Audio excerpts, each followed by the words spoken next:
Good morning. It's Tuesday, and it's August 25th. And we are, as you should know if you've been following along here recently, we're working our way through the Gospel of Luke. We're in the first chapter, and it's a long chapter for the first chapter. We're going to look at verses 57 to 66 today. That's where we're at. Herb and Laura look like they popped on at the exact same time, simultaneously popping out of the ether of time and space. Again, we're in the first chapter of Luke, and we're looking at 57 to 66 today. And so I'm going to be doing something a little different today. I've decided that William Barclay's commentary is one of the commentaries that I use a lot of times. And I think William Barclay sums this up pretty well, better than I am in the mood to do today. So I'm going to read to you the scripture, and then I'm going to read to you and maybe talk a little bit about what William Barclay has in his commentary. It's not very long, so a lot of times commentaries are pages and pages and pages, and so I have to go through and I have to summarize and, I have to condense it. Here he doesn't have a great deal to say about it, but it's good. So hey, there's that. So let's look at verses 57 to 66 in the first chapter of Luke's Gospel. Now the time came for Elizabeth to give birth, and she bore a son. Her neighbors and relatives heard that the Lord had shown his great mercy to her, and they rejoiced with her. On the 8th day they came to circumcise the child, and they were going to name him Zechariah after his father.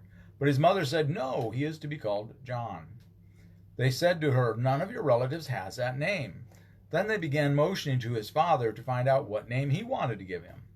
He asked for a writing tablet and wrote, "His name is John." And all of them were amazed. Immediately his mouth was opened and his tongue freed, and he began to speak, praising God. Fear came over all the neighbors, and all these things were talked about throughout the entire hill country of Judea. All who heard them pondered them and said, "What then will this child become? For indeed the hand of the Lord was with him." Okay, so I'll read to you what William Barclay has in his commentary. And William Barclay's commentaries are infamous. I mean, pastors have used them for a long time. I'm not sure when the copyright is on these, but they're old. But they're good. And sometimes actually looking at old commentaries is kind of interesting, because even though we discover new things, we also forget old things at times. So sometimes looking back and seeing what past generations looked at, even as going back as far as the Geneva Bible and looking at the commentary in the Geneva Bible, can be really interesting and revelatory.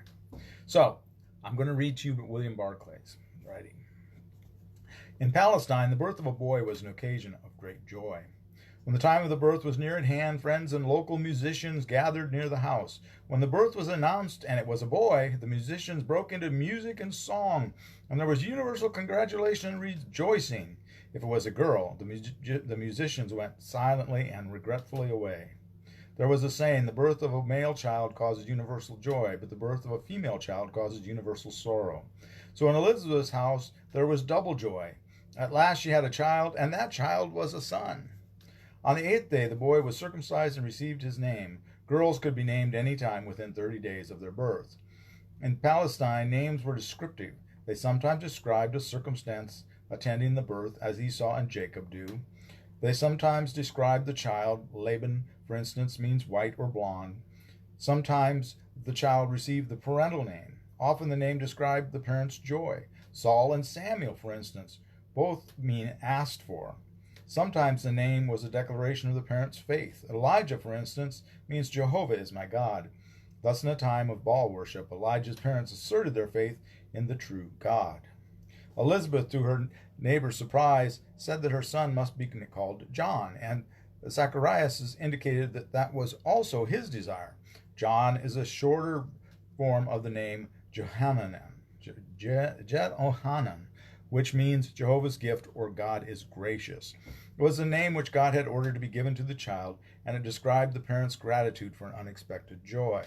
It was the question of the neighbors and of all who heard the amazing story, what will this child turn out to be? Every child is a bundle of possibilities.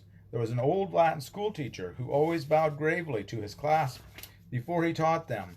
When he asked why, he answered, "Because you never know what one of these lads will turn out to be." The entry of a child into a family is two things. First, it is the greatest privilege which life can offer a man and wife. It is something for which to thank God. Second, it is one of life's supreme responsibilities. For that child is a bundle of possibilities, and on parents and teachers depends how these possibilities will or will not be realized. And actually, I'm going to just stop there. I'm just going to let you think about William Barclay's writings. He said it better than I could ever say it today. Have a blessed day and be a blessing to someone.